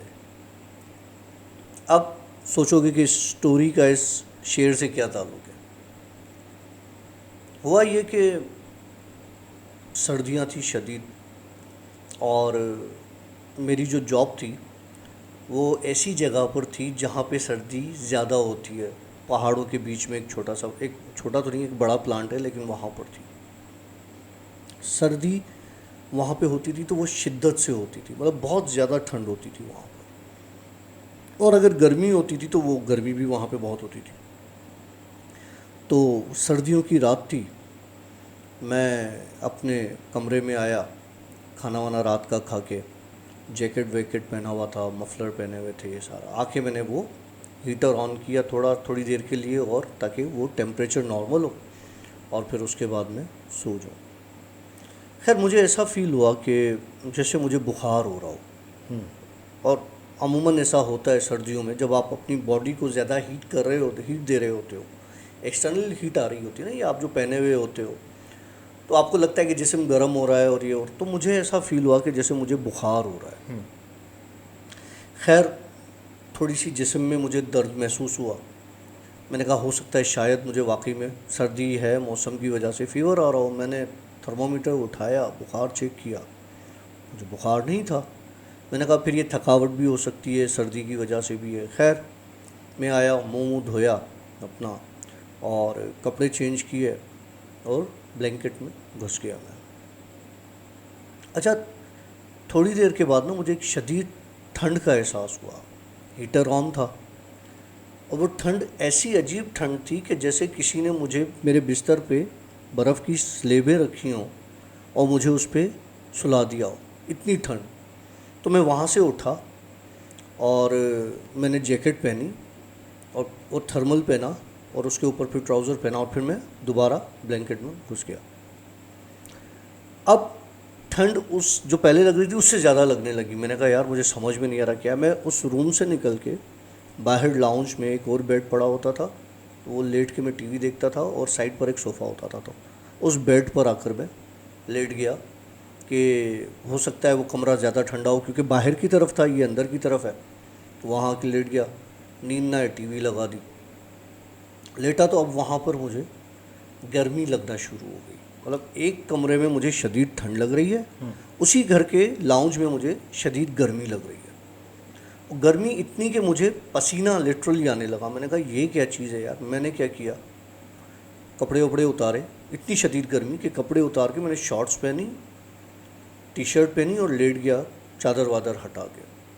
अच्छा, ऐसा फील हुआ जैसे मेरे जिस्म से ना आग निकल रही हो, कोई भाप निकल रही हो। मुझे बड़ी परेशानी हुई कि यार ये मुझे समझ भी नहीं आ रहा मेरे साथ क्या। मैंने कहा मैं काम करता हूँ, मुंह धो लेता हूँ। तो मैं गया वॉशरूम में। अच्छा, वॉशरूम में दीवार के साथ ना सिंक के बिल्कुल सामने एक लंबा इस तरह का शीशा लगा हुआ था। तो मैं जैसे ही घुसा तो मुझे ऐसा फील हुआ कि मेरे जिस्म से जैसे धुआं निकल रहा है। अच्छा। ठीक है, अब रात काफ़ी हो चुकी थी। मुझे ये फील हुआ कि यार आँखों का गुबार है, कोई और चीज़ है, भाप है, गर्म पानी नहीं आ रहा है, क्या है, कुछ समझ में नहीं आया। बहरहाल मैंने मुंह धोया, मुंह धो के पलटा तो मैंने देखा कि मेरे चेहरे के आगे कुछ अक्स आ रहे हैं, शीशे में ही कुछ अक्स नज़र आ रहे हैं। अब मुझे कुछ किस्सा समझ में आया। मैं वहाँ से निकला, मैं जाके बेड पे बाहर लेटा। अच्छा, लेटा तो मेरे हाथ ऐसे खुले हुए थे। लिटरली वो जो मेरे अंदर से एक धुएं की तरह की, एक गुबार की तरह की यूँ चीज़ें निकल रही थी। अच्छा, वो जब निकली तो वो ऊपर जाके मेरे ही ऊपर, मेरे ही सतह पर इकट्ठे यूँ जमा हो रही हैं, और जमा होते होते कोई 8-10 मर्दों की शक्लें ऐसे आ गई। अब मैं देख रहा हूँ, मुझे अजीब सा हो रहा है कि ये चीज़ क्या है, मेरे अंदर से निकल रही है, मेरा वहम है या मेरी ज़्यादा मैं ओवर थिंक कर रहा हूँ, मैं सोच रहा हूँ क्या मुसीबत है। खैर इस तरह से वो जमा होके और वो डिज़ोल्व होके और एक छोटा सा स्प्रिंकल हुआ, वो मेरे ऊपर आया और वो सारी चीज़ें गायब हो गई। उसके बाद नॉर्मल हो गया, बॉडी टेम्परेचर भी नॉर्मल हो गया, सब कुछ सही हो गया, ठीक हो गया। लेकिन एक मेरे दिमाग में बात बैठ गई कि यार पता नहीं क्या चीज़ थी, नींद भी ख़राब हो गई मेरी। मैं टीवी लगा के बैठ गया, टीवी लगा के बैठा तो मुझे कुछ जलने की बदबू आई।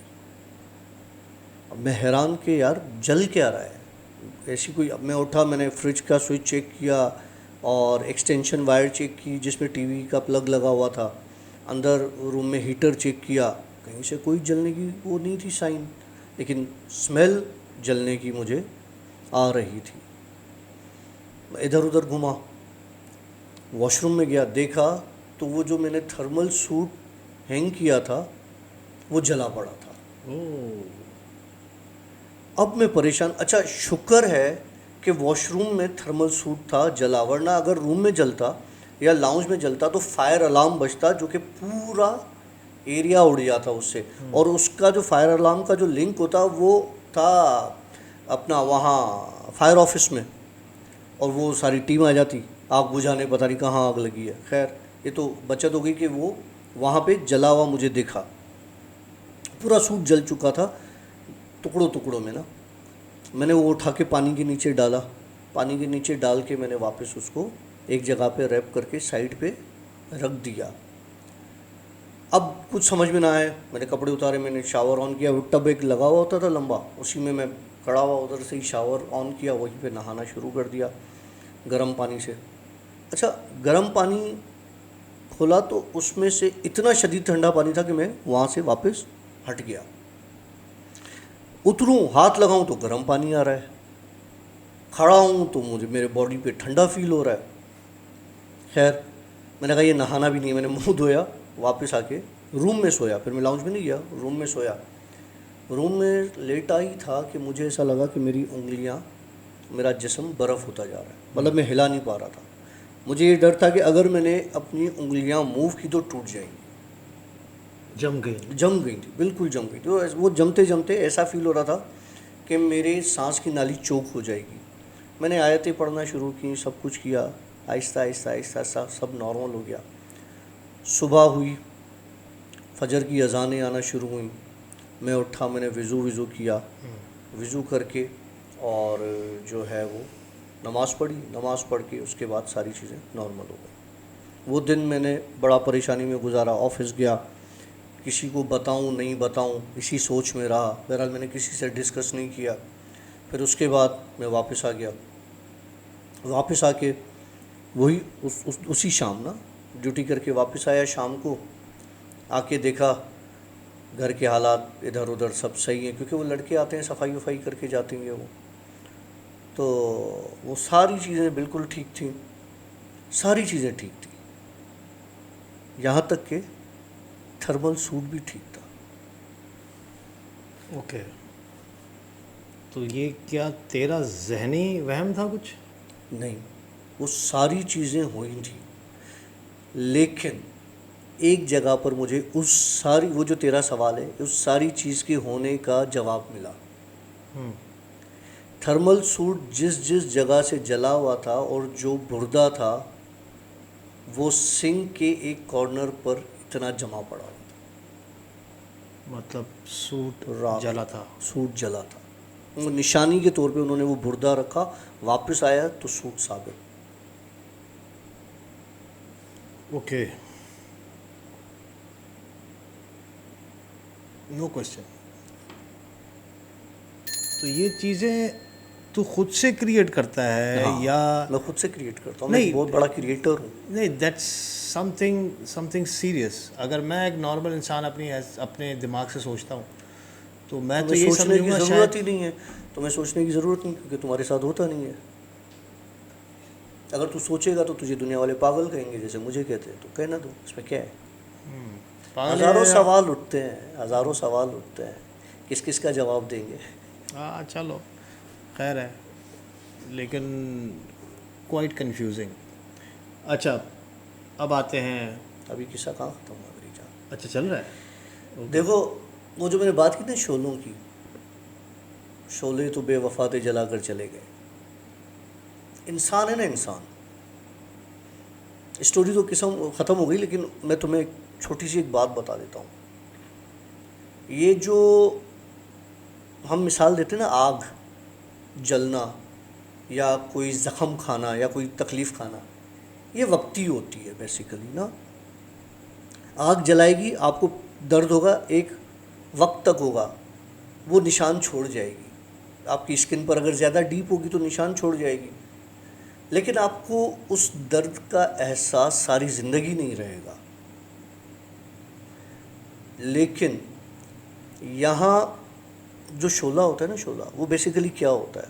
वो शोला मैं हूँ, वो शोला तुम हो, वो शोला हमारे इर्द गिर्द के लोग हैं, हमारे अपने हैं, उनके अल्फाज होते हैं।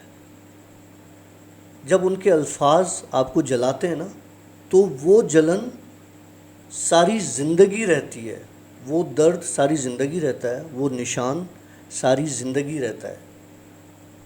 तो ये आग हो गई या और चीज़ें हो गई, ये आपको जलाएंगी, आपको आपका दर्द ख़त्म हो जाएगा।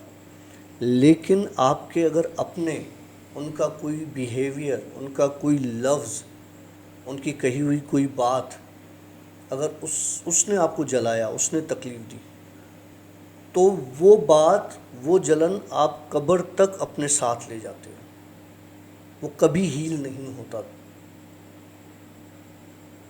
जलने से याद है एक बात। फिर वो जलन, फिर वही आग। नहीं, हाँ। अभी हमने बकरा ईद जो है कल आपके पास हो जाएगी इंशाल्लाह, तो हमारी तरफ से सबसे पहले एडवांस में बकरा ईद मुबारक। और ईद साथ मुबारक। में हमने बकरा ईद स्पेशल व्लॉग एक किया है हमने, जो आशी डेली व्लॉग्स पे हमने किया है, जिसमें हमने घर पे तंदूर लगाया हमने, और बहुत ही आला उसको, मतलब बेसिक से लेकर प्रोफेशनल वाले टच तक हम लेकर आए, घर पे किया है हमने सारा। और कितना खर्चा आया टोटल मिला के हमारा 5,000 रुपये। ना कर यार, मैंने व्लॉग देखा वो आज, बड़ा बहुत ज़बरदस्त। ज़बरदस्त है। अच्छा, उस पर हमने फिर वो चिकन का दनपुख बनाया हमने, अकेले खाया, एक्सपेरिमेंटल, अकेले खाया। एक्सपेरिमेंटल। और मैंने अभी इतना बड़ा मुर्गा मुझे गिफ्ट मिला था, इतना बड़ा, लिटरली टर्की साइज़ का। टर्की साइज़ का इतना बड़ा मुर्गा। क्योंकि पोल्ट्री फार्म्स में क्या होता है कि जब जो जैसे ही 1.25 किलो का 1.25 किलो का दाना होता है ना, वो निकलना शुरू हो जाता है। हाँ। लेकिन जो आखिर में बड़े दाने रह जाते हैं, वो बड़े दाने इनके जो एम्प्लॉयज़ होते हैं उनको वो ये गिफ्ट कर देते हैं। तो पोल्ट्री फार्म पे एक मैनेजर है, उसने मुझे वो मेरे लिए 2 दाने भेजे थे, लेकिन जो लेकर आया एक वो खा गया तो मेरे पास एक बचा। तो उस मुर्गे को बिस्मिल्लाह करके ज़िबा करके हमने बिस्मिल्लाह अल्लाह अकबर, हमने वो ज़िबा करवा कर उसको, और उसको मसाला वसाला लगाकर हमने मैरिनेट करके रखा हुआ है सब दोस्तों के लिए। लेकिन अब जब दोस्त बैठेंगे तब उसको पकाएंगे। एक और तो ऊपर आपने से पका लिया। हाँ, नहीं वो तो एक्सपेरिमेंटल जो था वो मैं शॉप से लेकर आया। अच्छा, ठीक। तो खैर बड़ा ज़बरदस्त व्लॉग है, आपको ऊपर लिंक में जो है ना वो आपको नज़र आ जाएगा, उसका लिंक आप देखना चाहें तो देख सकते हैं। तो आशी डेली व्लॉग्स पे जाके तंदूर आप लिखेंगे तो आपके पास। वैसे आशी डेली व्लॉग्स पर कुछ और भी आपने अनाउंस करना था आज के? यस, ख़ास करना अभी कर दें? कर दो क्या, क्योंकि ये आप कल स्टोरी चलाओगे ना। हाँ, स्टोरी तो कल ईद के चलेगी। दूसरे दिन तो फिर तो इंशाल्लाह हम कोशिश ये करेंगे कि ईद के सेकंड डे पर हम लोग लाइव आएंगे आशी डेली व्लॉग्स से। आशी डेली व्लॉग्स पर, हाँ। भूत शो पर नहीं। हाँ, आशी डेली व्लॉग्स में हम लोग लाइव आएंगे। उसमें मैं, काशिफ भाई, अपना जाऊ भाई, इखलाक भाई, वो सब होंगे हम लोग, वही मस्ती मजाक के साथ। हाँ, और एक सेशन हो जाए लाइव का ना इंशाल्लाह। लोगों के बड़े कमेंट्स आ रहे हैं कि आशिफ भाई वही मज़े, वही चीज़ें। एक दोस्त ने बड़े अच्छे वो फ़ोटोज़ निकाल के भेजे कि आशिफ भाई ये मज़े कब स्टार्ट होंगे। मुझे भी भेजे थे। वो करेंगे। तो वो इंशाल्लाह ताला करेंगे। और हम उम्मीद करते हैं कि आप लोग हमारे दोनों चैनल्स को एंजॉय कर रहे होंगे, और थैंक यू वेरी मच, आप लोग सपोर्ट भी कर रहे हैं हमें, उसके लिए बहुत बहुत शुक्रिया, बहुत बहुत प्यार। डॉक्टर साहब आगे कोई स्टोरी सुनाने जा रहे हाँ, एक और स्टोरी है। हैं? बिस्मिल्लाह करें। एक दोस्त है, उसने स्टोरी शेयर की। उसने बोला काशिफ भाई यार, मेरी जो माली हालत थी ना वो बहुत ख़राब थी, और मैं अच्छा खासा पढ़ा लिखा बंदा हूँ। मेरे पास जॉब नहीं थी, मेरे पास पैसे नहीं थे खाने के, मुझे अपने घर पर पैसे भेजने होते थे, उधार पर चल रहा था, बड़े बुरे हालात थे मेरे। चला, मैं दीन से दूर था, मज़हब से दूर था। मुझे किसी ने कोई ज़िक्र दिया, किसी ने कोई कुछ पढ़ने के लिए दिया, मैं पढ़ता रहा, मैं दुआएं करता रहा। वहाँ मेरे माँ बाप दुआएं करते रहे, पढ़ते रहे नमाज़ें। एक जगह से मुझे इंटरव्यू कॉल आई। अच्छा, जब इंटरव्यू कॉल आई मुझे, तो मैं उस ऑफ़िस में गया। ऑफ़िस में गया तो मेरे साथ और भी लोग बैठे हुए थे, तो मैं उनके साथ बैठ गया। मुझे एक फॉर्म दिया गया, मैं उस फॉर्म को फिल करना शुरू कर दिया। तो मेरे बराबर में एक बंदा बैठा था, उसके पास जो फॉर्म था वो मुझसे पहले बैठा हुआ था।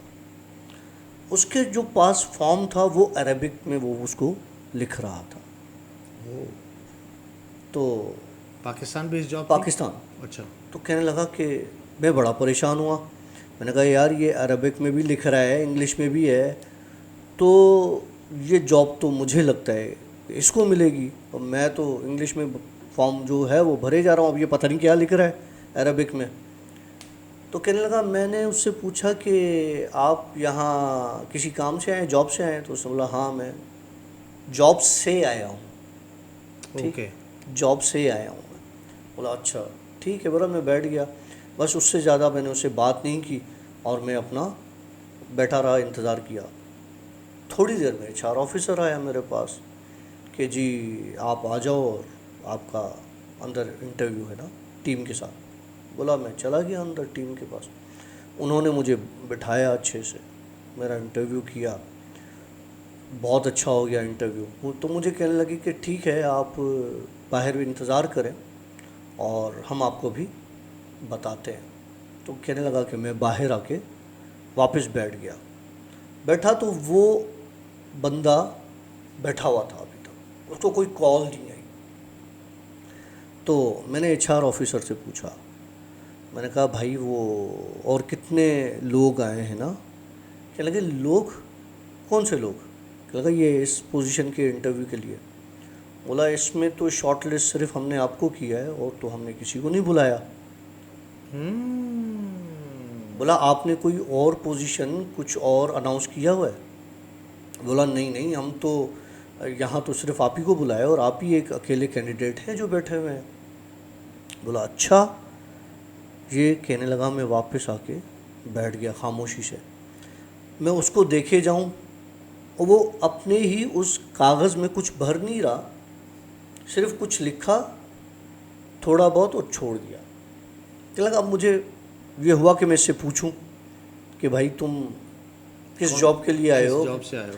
कहने लगा, लेकिन अब जो HR ऑफिसर ने मुझे बात बोल दी, वो उसकी वजह से मैं थोड़ा सा घबराया हुआ था। बोला, मैं उठा, पानी की तरफ गया, पानी पिया, वाटर कूलर पड़ा हुआ था, डिस्पेंसर पड़ा हुआ था। फिर मैं दोबारा HR ऑफिसर के पास गया। बोला, यार वो मेरे बराबर में जो बंदा बैठा हुआ है, तो ये किस पोजीशन के लिए आया है? मतलब ये तो अरबिक में फॉर्म भर रहा है। तो HR ऑफिसर ने मेरी तरफ देखा पहले, फिर उसने पीछे झांक कर उधर देखा, फिर मुझे देखा। तो कहने लगा, कौन बंदा? बोला, वो जो सामने बैठा हुआ है। तो HR ऑफिसर ने कहा कि आप मेरे साथ मजाक कर रहे हैं? तो कहने लगा, मैं समझ गया कि कुछ और चीज़ है, अगर ये मुझे ऐसा ना हो कि पागल समझे। बोला, सॉरी यार, मेरी आदत है थोड़ी सी ना, और मैंने ऐसे ही मजाक किया, माइंड तो नहीं किया उसने। नहीं माइंड नहीं किया, आपका कोई मसला है। बोला, मैं बोर हो रहा था, मैंने सोचा आपसे गपशप कर लूँ। बोला, मैं उसके साथ खड़ा हो गया। बोला, अच्छी वाली जॉब मिल रही है, हाँ, वो ज़ाया हो जाएगी। बोले, ये तो पागल है, इसको तो लोग नज़र आते हैं। बोला, मैं वापस आके बैठ गया। अब मैं उसको देखे जाऊँ। अच्छा, उसने HR ऑफिसर ने मुझे आके ऑफ़र लेटर दिया। बोला, इसको आप पढ़ें आराम से बैठ के, और कल परसों इसको हमारे पास साइन करके फिर जमा करवा दीजिएगा।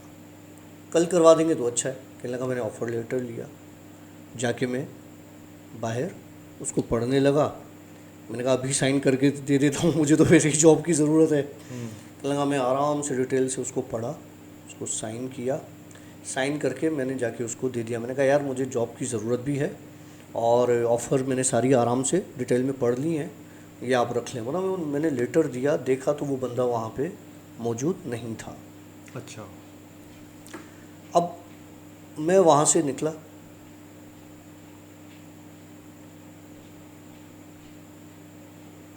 बारिश शायद उसकी बूंदों हैं। नहीं, ये गली में कोई चल रहा है। खैर चलें, आ जाए। इतना विजिबल था यार, ऑडिबल था ये। तो वो जो है वहाँ बंदा नहीं था, बंदा नहीं था। तो जनाब वो मैं आया, अब मैं खुशी खुशी में माँ को बताया, बाप को बताया, फ़ोन किया और घर पहुँचा तो वो फॉर्म जो उस बंदे के हाथ में था, जो वो भर रहा था, वो मेरे बेड के पास पड़ा हुआ था। खाली फॉर्म? हाँ, खाली फॉर्म जो वो भर रहा था, बंदा अरबिक में, बंदा नहीं था। बंदा नहीं था। मैं परेशान हो गया, ये यहाँ क्या कैसे आ गया। सोच ही रहा था कि वो बंदा मेरे सामने आ गया, तो मेरे हाथ पांव ठंडे, कपकपी शुरू। मैंने कहा भाई कौन हो? कहने लगा मैं वो दुआ हूँ, वो ज़िक्र हूँ जो तेरी माँ ने बैठ के वहाँ पर किया है, तेरे बाप ने जो किया है, जो तूने किया है, ये मेरी शक्ल है कि तुम्हारी वहाँ पर नौकरी हुई है और वहाँ मेरा बैठने का मकसद ही यही था कि तुम्हें वो नौकरी मिले। वाह। उसके बाद मेरी जॉब लग गई, मेरी तरक्कियाँ हुई।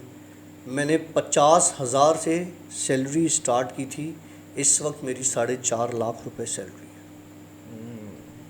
वाह, अल्लाह माफ़ करे, लेकिन आजकल के जो हालात चल रहे हैं ना, तो 4.5 लाख रुपये वैसे दिख रहे हैं कि 50,000 है अभी ख़त्म। वो नहीं, वो तो ठीक है, लेकिन उसने बताया कि मैंने कहाँ से स्टार्ट किया था, नहीं, शुक्र है, शुक्र है, कहाँ शुक्र। तक आ गया। कुछ तो है करने लायक।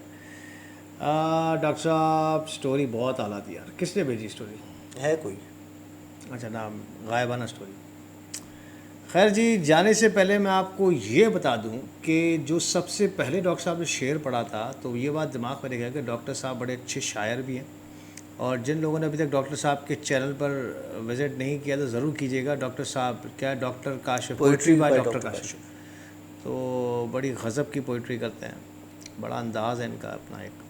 खैर आपको ज़रूर पसंद आएगा। और हमें दीजिएगा आप इजाज़त, कुछ दोस्त बाहर इंतज़ार कर रहे हैं और इंशाल्लाह ताला फिर मिलेंगे नेक्स्ट वीक। हमारी तरफ से आप सबको एक बार फिर ईद मुबारक। अपने बच्चों को स्पेशली ईद पर बहुत अच्छा टाइम दें, अपने माँ बाप को टाइम दें। स्पेशली जो आपके बड़े बूढ़े हैं, वो आपकी बहुत, मैं कहता हूँ वो विरासत है आपकी, उनका बड़ा ख्याल रखें। असासा है आपका, विरासत तो बच्चे हो गए, असासा है वो आपका, उनका बहुत ज़्यादा ख्याल रखिएगा। और अब हमारी लाइट्स भी गर्म होने लगी हैं क्योंकि इस कमरे में बहुत गर्मी रहती है, शिद्दत से गर्म है। हाँ, अपने बहुत ज़्यादा ख्याल रखिएगा। हमारी तरफ से सिया बाय, हाफिज़, जुक जुक फलाक। अस्तगफिरुल्लाह इन्नल्लाह गफूरुर रहीम। ये जो चीज़ होती है, ये इनके खाने की चीज़ होती है।